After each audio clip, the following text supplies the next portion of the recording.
জয় বলো বাবা লোকনাথের, জয় জয় বলো লোকনাথের, জয় বলো বাবা লোকনাথের, জয় জয় বলো লোকনাথের।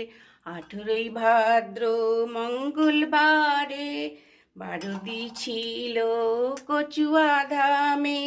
লোকনাথ বাবা আমাদের বাবা, লোকনাথ বাবা আমাদের তিনি, লোকনাথ বাবা আমাদের।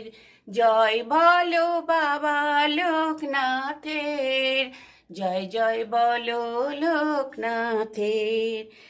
জন্মাষ্টমী ছিল সেদিন রামকানাইয়ের ঘরে, শুভ লগ্নে কৃষ্ণ এলেন লোকনাথ রূপে তিনি বাবা, লোকনাথ রূপে তিনি। জয় বলো বাবা লোকনাথের, জয় জয় বলো লোকনাথের, জয় বলো বাবা লোকনাথ।